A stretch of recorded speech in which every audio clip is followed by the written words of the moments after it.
"Daddy, why is that lady sleeping in her car?" Lily Bennett's voice was barely louder than the rain tapping against the windshield, but it cut through the silence of the empty church parking lot like something Marcus could not ignore. It was 2:07 in the morning on the east side of Atlanta, the kind of hour when the city seemed to hold its breath, when traffic lights blinked over deserted streets, and every sound felt too sharp. Before we go any further, tell us where in the world you're watching from, and what time is it where you are right now? Because somewhere tonight, while most people are safe behind locked doors, somebody is sitting alone in a place they never thought they would end up. Marcus had only stopped because Lily had fallen asleep in the back seat after her school winter concert, still wearing the silver paper star her teacher had pinned to her sweater. He had promised her pancakes after the show, and he had kept that promise even though his night shift had started late and ended later. Now, with a half-empty takeout box on the passenger seat and his daughter wrapped in a pink blanket behind him, all he wanted was to get home, carry her inside, and lay her in bed before she fully woke up. Then Lily saw the black Mercedes parked crooked near the far edge of the lot, half under a broken street lamp. Its front tire nudged against the curb as if the driver had stopped not because she chose to, but because she simply could not go another mile. At first, Marcus told himself it was none of his business. A car like that usually belonged to someone with roadside assistance, lawyers, family, a whole world of people paid to answer the phone. But the longer he looked, the less the scene made sense. The engine was off. The windows were fogged at the edges. A woman sat slumped behind the wheel, one hand still resting near the ignition, the other curled tightly around a manila envelope, as if letting go of it might make her disappear. Marcus leaned forward, squinting through the rain. Even with her hair fallen across one side of her face, he recognized her. Claire Whitmore. Everybody in Atlanta knew that name. Her face smiled down from billboards near construction sites, on magazine covers and office lobbies, beside headlines about luxury towers and city development deals. She was the CEO of Whitmore and Lane Development, the kind of woman who stepped out of glass buildings surrounded by assistants and cameras, not the kind who slept alone in a cold car outside an old church after midnight. Lily shifted in the back seat, her stuffed rabbit tucked under her chin. "Is she cold, Daddy?" Marcus did not answer right away. He could feel the old warning rise in him, the one life had taught him slowly and painfully. A black single father did not get to move through the world carelessly. He did not get to knock on the window of a powerful white woman's car at 2 in the morning and assume everyone would understand his intentions. One wrong glance from a stranger, one shaky phone video, one frightened accusation, and everything he had built for Lily could crack before the truth even had a chance to stand up. His hands tightened on the steering wheel. He thought about driving away and calling someone from a distance. He thought about the way people liked to say, "You should have helped," until helping became complicated. Then the woman in the Mercedes stirred. Her shoulders trembled once beneath a dark wool coat. The envelope slipped slightly from her hand, and in the weak streetlight Marcus saw 3 words printed across the top: Whitmore divorce filing. Beside it lay a diamond ring, removed and placed in the cup holder like something too heavy to wear.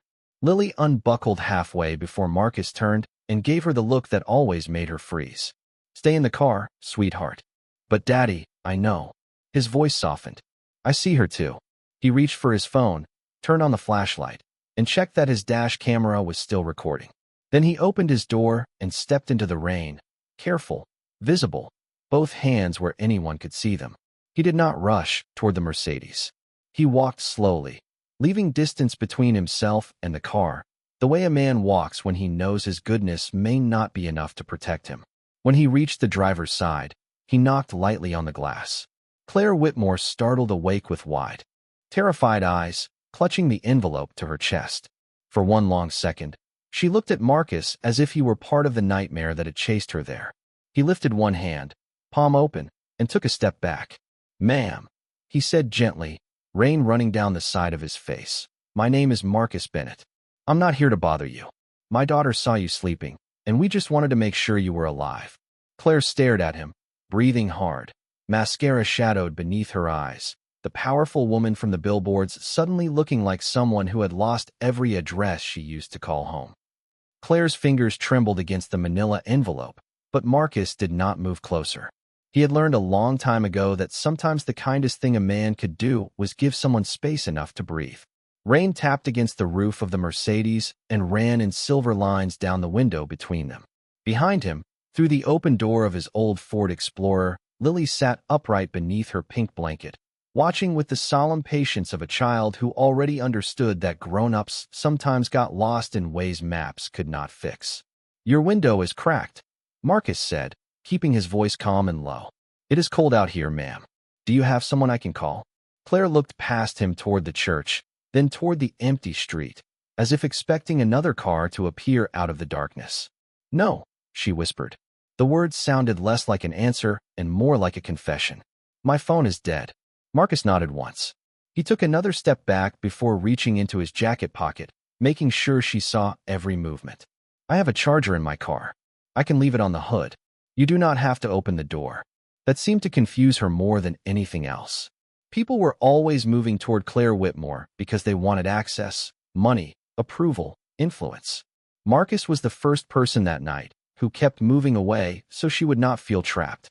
He placed the charger on the wet hood, then returned to his own vehicle and closed the driver's door halfway to block the rain from reaching Lily. "Is she okay?" Lily asked. Marcus looked at his daughter in the rearview mirror. Her braids were slightly loosened from sleep, and one corner of her silver paper star had bent against her sweater. He had missed the first two songs of her concert because a delivery truck had arrived late at the logistics center, but he had still walked into the school auditorium with 10 minutes left, standing in the back in his work boots, dusty jacket, and tired eyes. Lily had spotted him immediately under the stage lights, and instead of looking disappointed, she had smiled like his presence was the whole performance. That was the thing about his daughter that broke and repaired his heart at the same time. She never asked for much. She only asked him to show up. "I do not know yet," he said, "but we are going to be careful." Careful was the word Marcus Bennett had built his life around. At 39, he had the kind of face people trusted after they knew him and questioned before they did. He managed the overnight operations floor at Peachtree Freight and Storage, a warehouse 5 miles from the interstate, where forklifts hummed under fluorescent lights, and men learned quickly that Marcus did not raise his voice because he did not need to. He was not rich, but his bills were paid. He drove an 11-year-old Explorer with a clean title. He kept Lily's school forms in a folder by the front door, emergency numbers taped inside the kitchen cabinet, and every receipt from every important transaction filed by month in a plastic box under his bed. Some men became careful because they were afraid. Marcus became careful because he was responsible for a little girl who had already lost one parent. Naomi Bennett had been gone 4 years, but her presence remained everywhere. In Lily's laugh, in the lavender soap still tucked in the bathroom drawer, in the framed photograph on the living room wall where she stood between Marcus and a younger Lily at Piedmont Park, sunlight catching the side of her face. After Naomi died, people told Marcus he was strong. They meant it kindly. They did not understand that strength was not the same as choice. He got up because Lily needed breakfast. He went to work because rent did not care about grief. He learned to braid hair from online videos because picture day would not wait for a widower to stop hurting. He signed permission slips, packed lunches, remembered dentist appointments, and answered every hard question his daughter asked with as much truth as her age could carry. He also learned that the world gave a single father less room to make mistakes, and a black single father even less than that. One misunderstanding at work, one neighbor who saw something wrong, one police report written too quickly, one rumor whispered around a school office, and a good man could spend years proving he was what he had been all along. So Marcus kept his life clean, quiet, and documented. He helped people when he could, but never in darkness, never without witnesses, never without thinking 3 steps ahead. That was why, as Claire Whitmore sat shaking in a luxury car beneath a broken church light, Marcus turned his dash camera a little toward the Mercedes, checked the time on his phone, and called the one person he trusted to understand both mercy and caution, Mrs. Evelyn Harris, the 71-year-old widow who lived next door and had watched Lily since kindergarten. When she answered on the 4th ring, her voice was thick with sleep. "Marcus? Baby, what is wrong?" Marcus looked through the rain at Claire, then at Lily.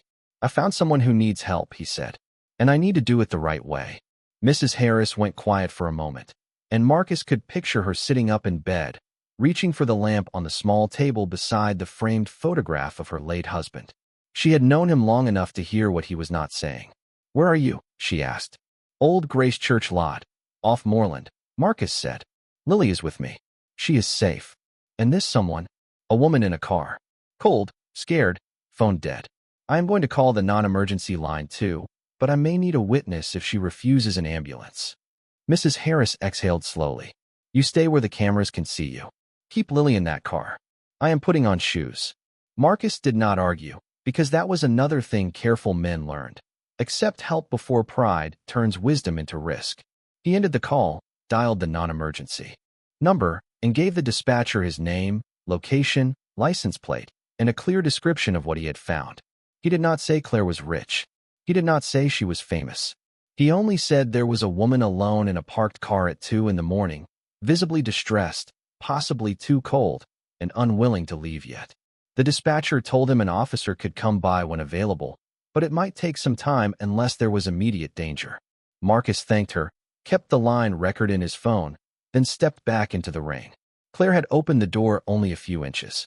The charger cord rested in her lap now, connected to the dead phone. She looked smaller with the dashboard lights painting her face blue. "Did you call someone?" she asked, and fear sharpened her voice. "I called a neighbor I trust, an older woman. I also called the non-emergency line. I gave my name and location." Claire's mouth tightened. "You should not have done that." "Maybe not," Marcus said. "But I have my daughter with me, and you are alone in a cold car. I am not going to pretend either one of those facts does not matter." For a second, anger rose in Claire's eyes, but it could not hold. It slipped away, leaving only exhaustion. Before this night, exhaustion had been something she managed with strong coffee and closed office doors. Now it sat in her bones. Earlier that evening, she had been in a conference room on the 27th floor of a downtown law office, sitting across from Evan Whitmore, the man whose last name still hung beside hers on half the buildings in Atlanta. 16 years of marriage had been reduced to folders, signatures, property schedules, and lawyers using polite voices to divide a life like furniture after a storm. Evan had not raised his voice once. He did not need to. He wore calm like a tailored suit, leaning back while his attorney discussed the penthouse, the company's shares, the private investments, the foundation, even the beach house where Claire had once believed they might grow old. Every sentence seemed designed to remind her that power did not always leave with the person who earned the title. Worse than the papers was the look in Evan's eyes. Not hatred. Hatred would have meant she still mattered enough to burn. What she saw was calculation. He had already moved on from the marriage, already recast himself as the wounded husband of a woman too cold, too ambitious, too unstable to love. The woman he had been seeing, a young marketing consultant from one of their subsidiary firms, had not been mentioned directly. Men like Evan rarely needed to confess what everyone in the room already knew. Near midnight, after the attorneys left, Evan had stood by the glass wall overlooking the city and told Claire that the board was concerned about her judgment.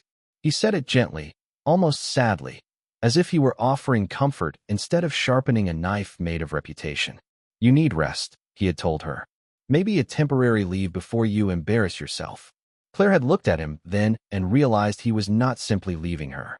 He was preparing to remove her from the company her mother had started and Claire had spent 20 years building into a skyline. After that, the penthouse key card did not work. Her assistant did not answer. 2 hotels had paparazzi outside because someone had leaked the mediation schedule.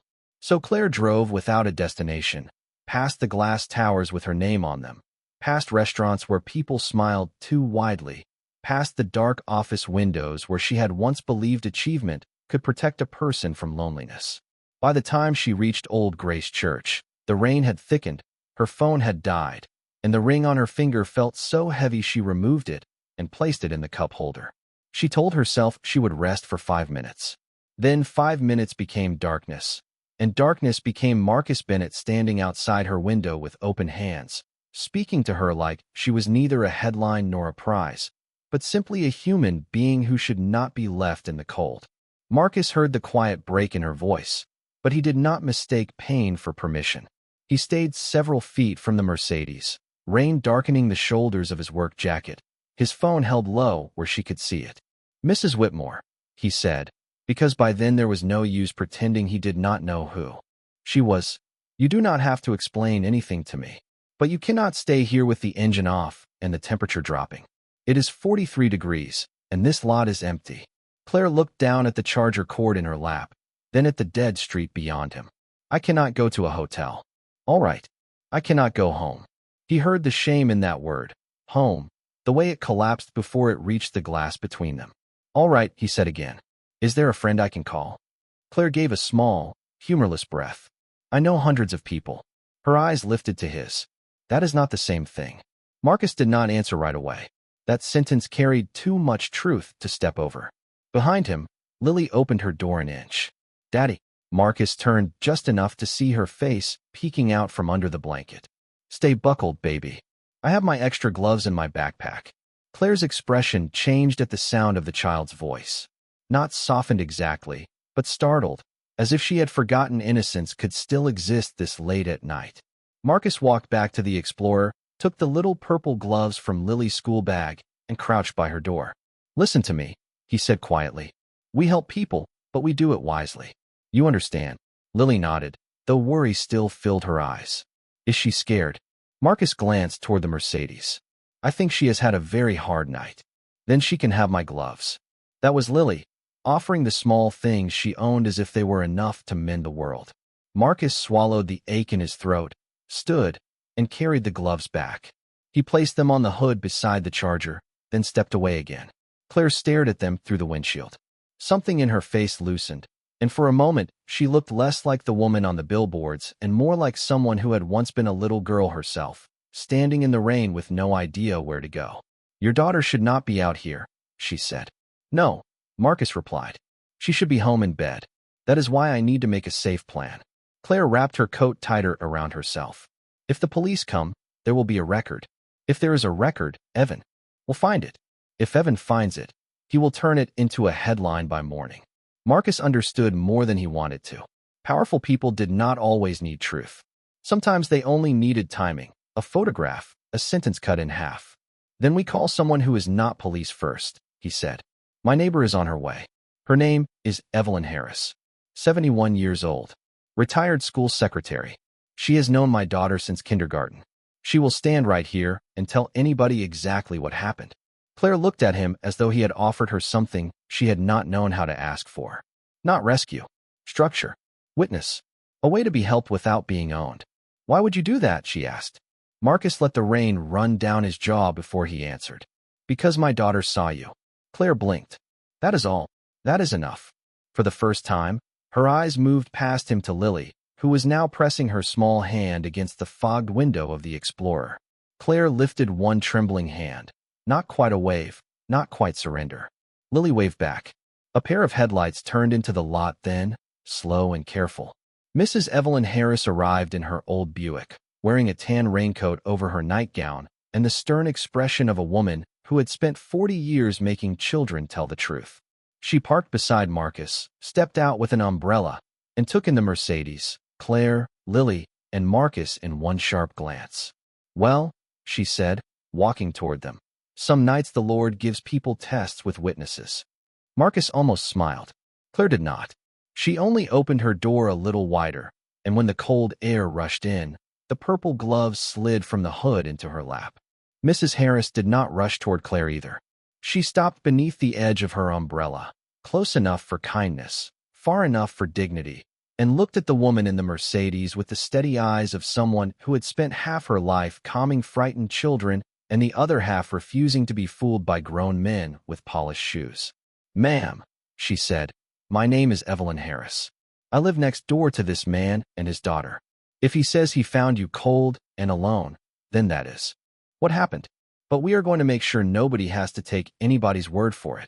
Claire held the purple gloves in both hands as if they were made of glass. I do not want trouble, she said. Trouble already found you, baby, Mrs. Harris replied, not unkindly. What we are deciding now is whether it gets to write the story. Marcus glanced at his phone. The non-emergency call log was saved.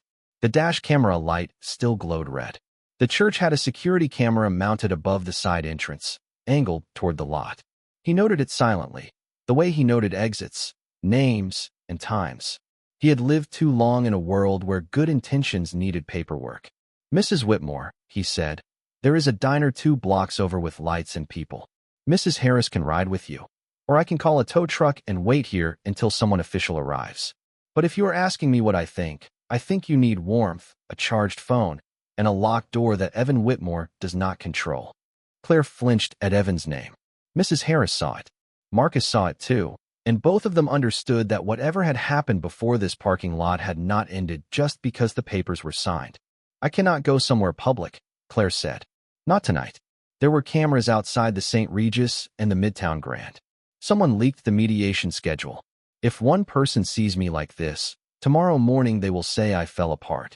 Marcus looked toward Lily, who was watching through the rain-streaked window with her forehead pressed to the glass.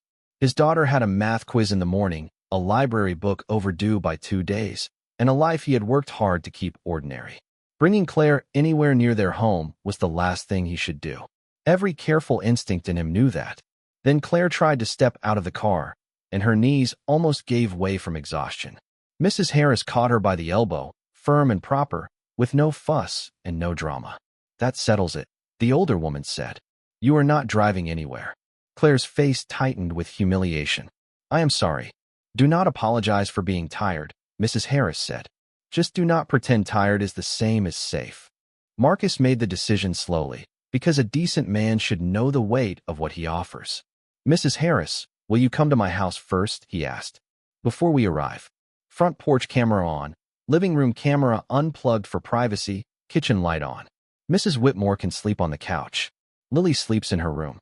You stay until morning if you are willing. I will stay in the kitchen or on the back porch."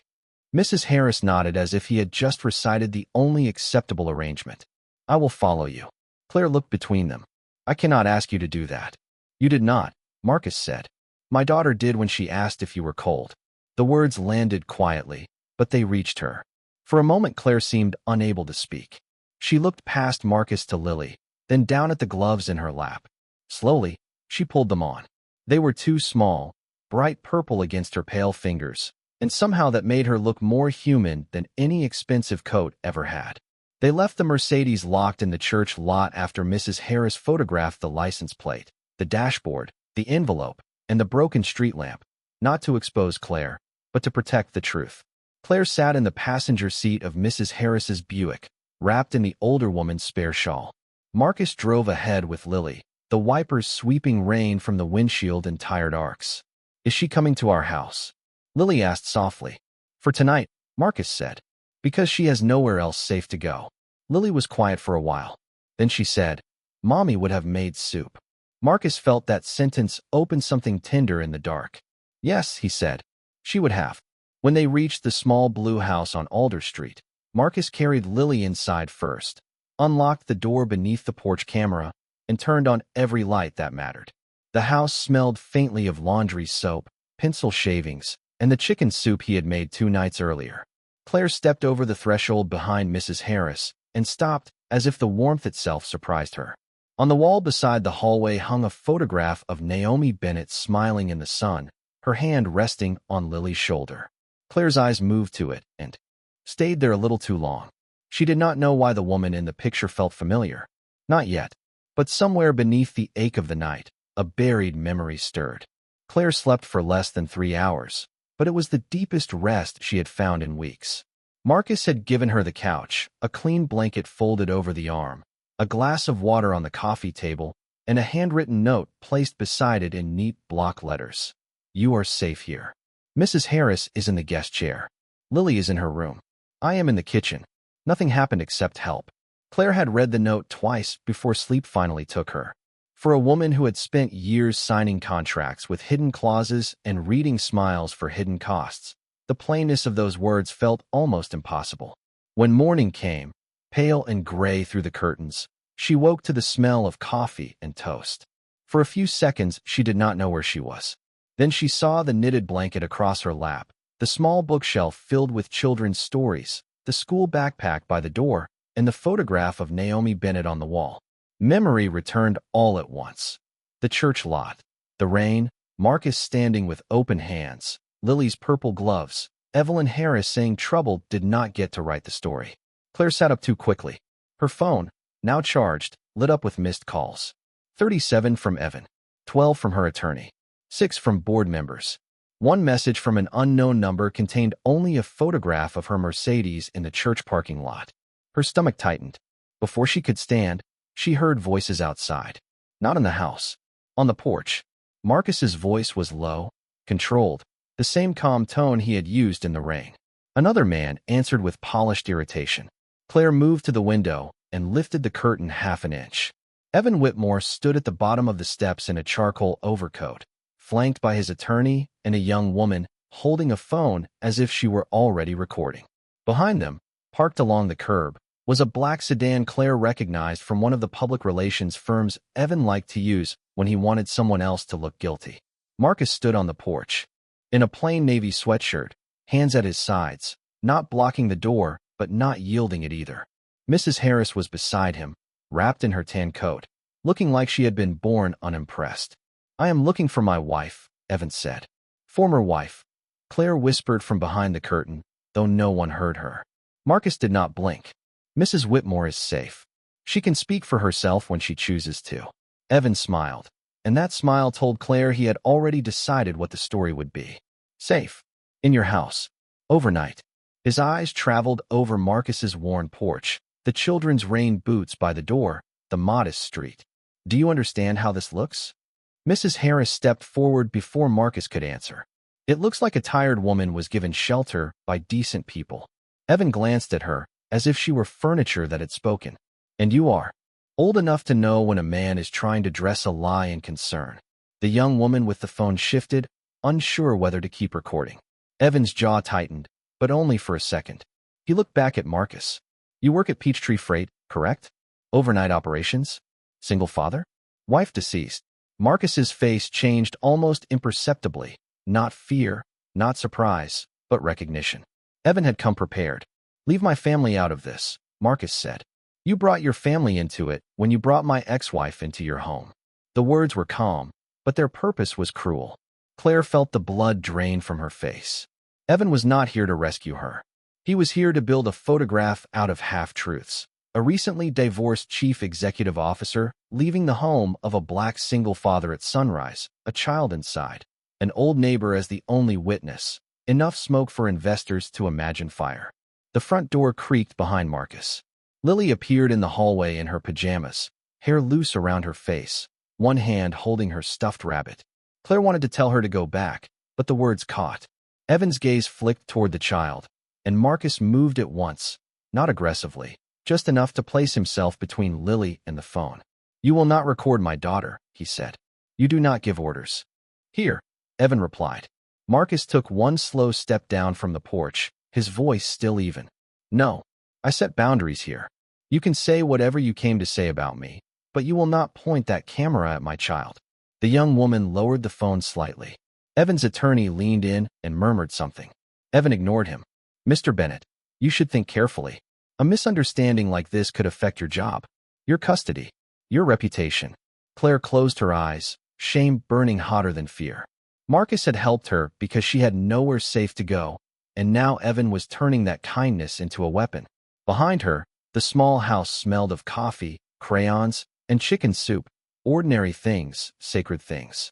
She looked once more at Naomi's photograph, at Lily standing frightened in the hall, at Marcus holding his ground without raising his voice.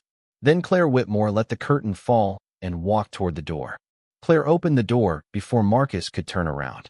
The porch went quiet in the sudden way a room goes quiet when truth enters without asking permission. She stood barefoot in the doorway, still wearing her wrinkled business clothes from the night before, Lily's purple gloves folded in one hand and Marcus's note in the other. There was nothing polished about her now. No cameras, no office lighting, no boardroom armor. Just a tired woman in a small house, looking directly at the man who had spent 16 years learning how to make her doubt herself. "Evan," she said. His expression shifted only slightly, but Claire knew him well enough to see the calculation begin again. "Claire, thank goodness. We were worried." Mrs. Harris made a small sound that might have been a laugh if it had contained any humor. Claire stepped onto the porch beside Marcus, not behind him. "No, you were not." Evan glanced at the phone in the young woman's hand. then softened his face for the recording. You disappeared after an emotional legal meeting. Your car was found abandoned outside a church after 2 in the morning. Then I discover you spent the night here. I am trying to protect you from what people will think. Claire held up Marcus's note. Her voice shook. At first, but it did not break. This is what happened. My phone died. My key card stopped working. Paparazzi were waiting outside 2 hotels because someone leaked our mediation schedule. I pulled into the old Grace Church parking lot because I was exhausted and did not know where else to go. Marcus Bennett found me asleep in my car. He did not touch me. He did not ask me for money. He did not ask me for anything. He called a witness. He called the non-emergency line. He kept distance. He protected my dignity better than my own husband ever did. Evan's smile thinned. That is a very rehearsed statement. No, Claire said. That is the truth. You may not recognize it anymore.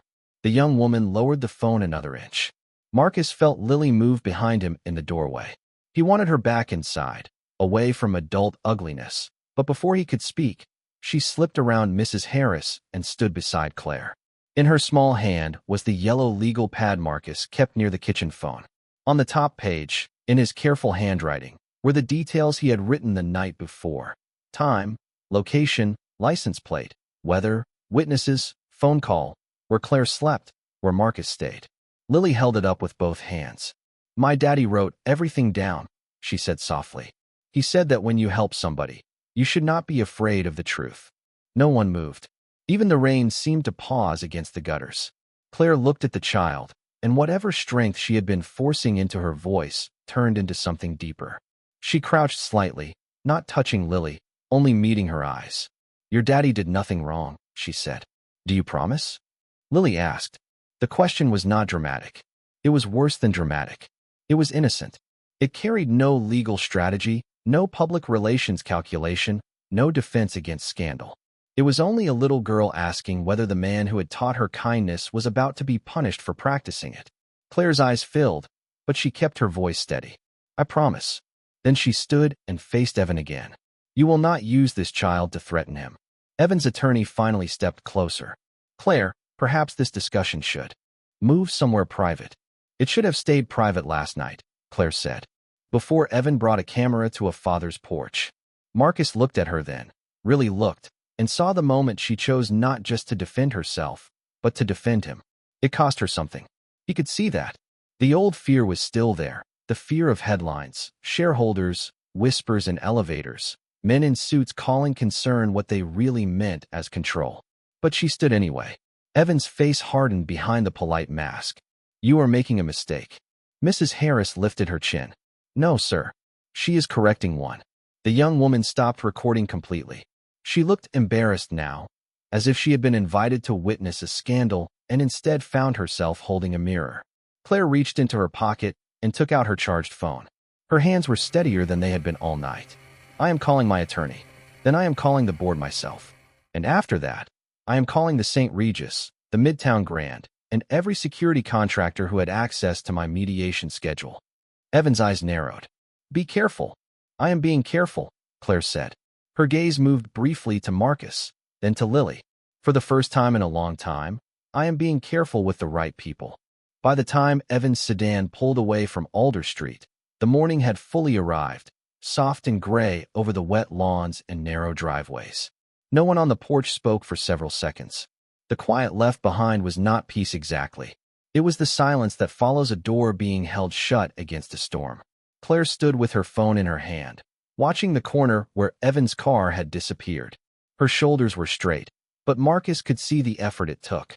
Courage did not always look like confidence. Sometimes it looked like a woman standing barefoot on a stranger's porch, refusing to let her fear choose for her again.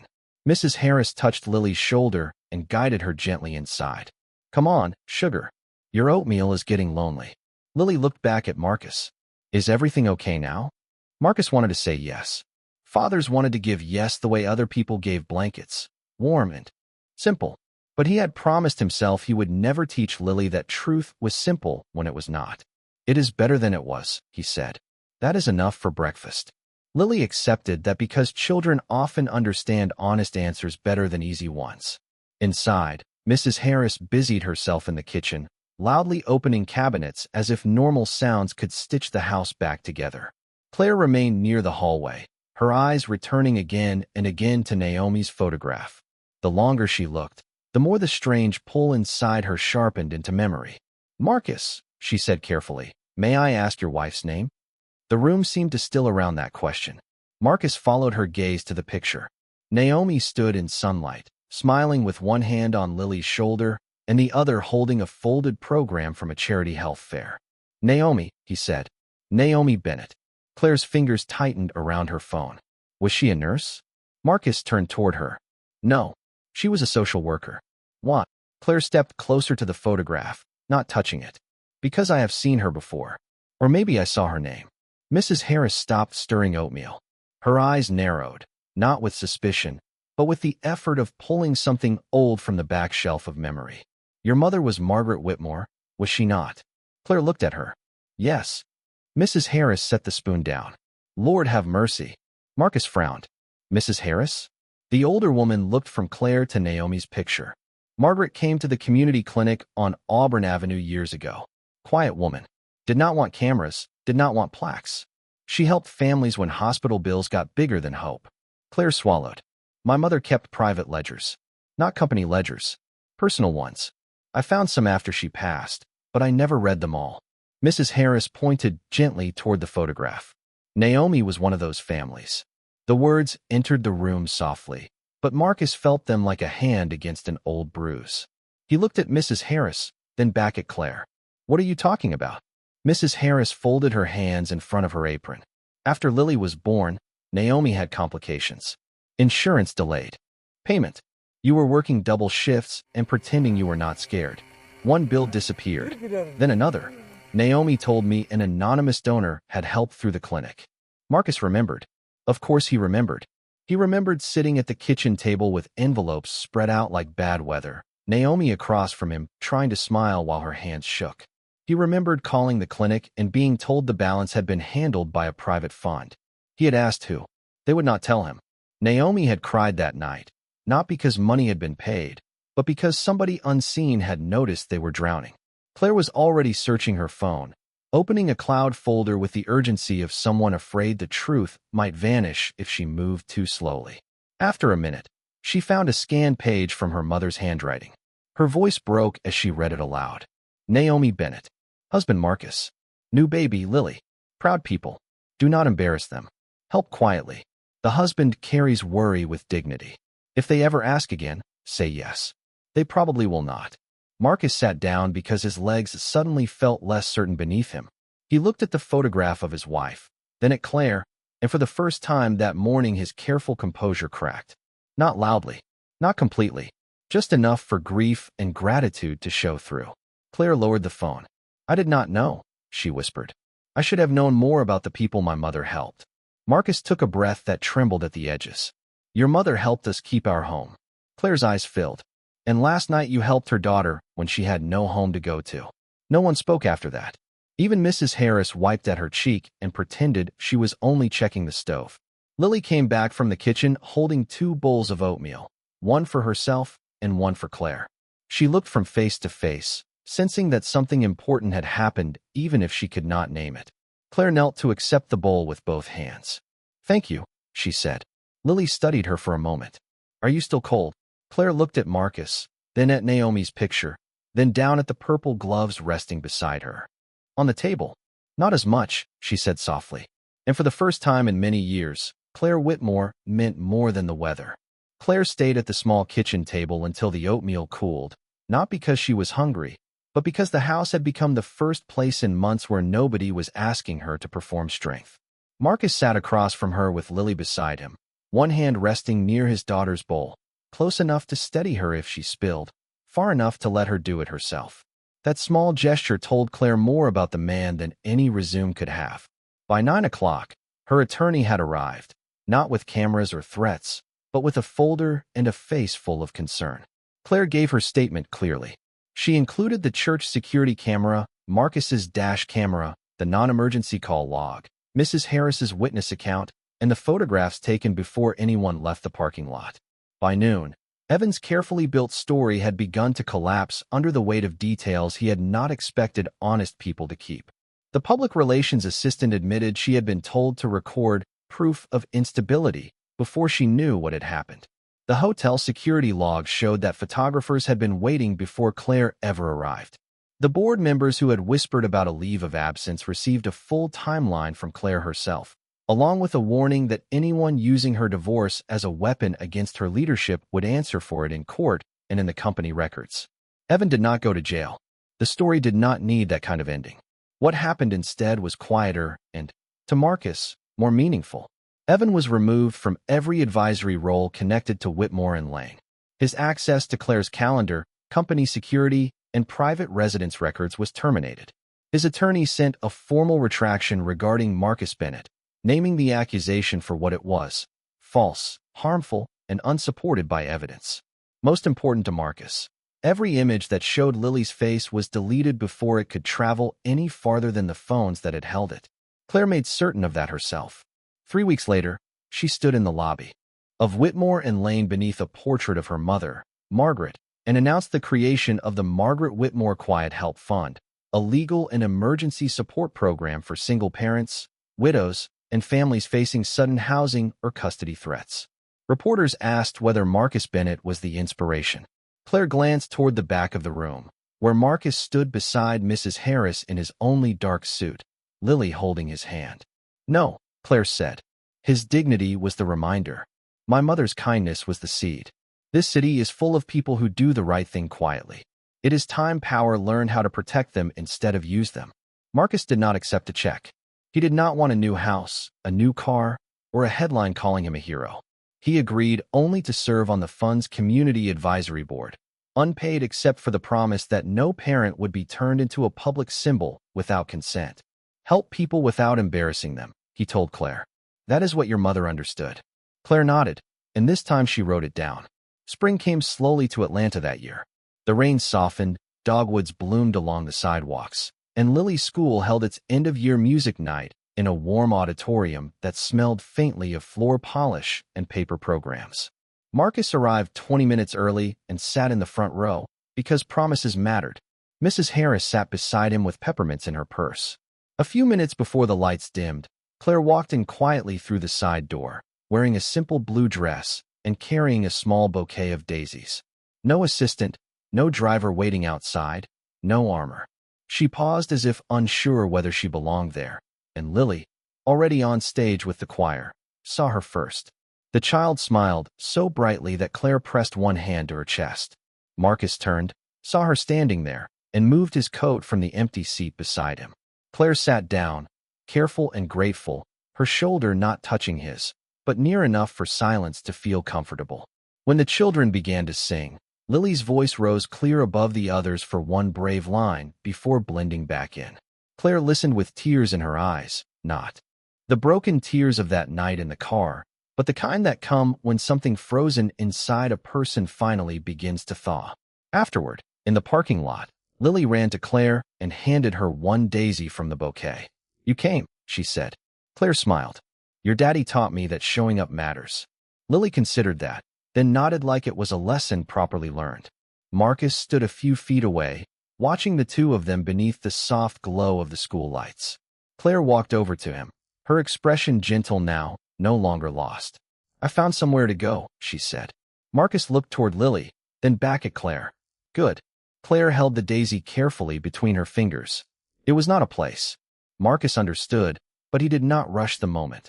He simply opened the passenger door for Lily and let the quiet speak with dignity. Some stories do not end with a kiss, or money, or revenge. Some end with a child safe, a father respected, a woman no longer running, and a porch light left on for the next soul who needs proof that kindness still has a home.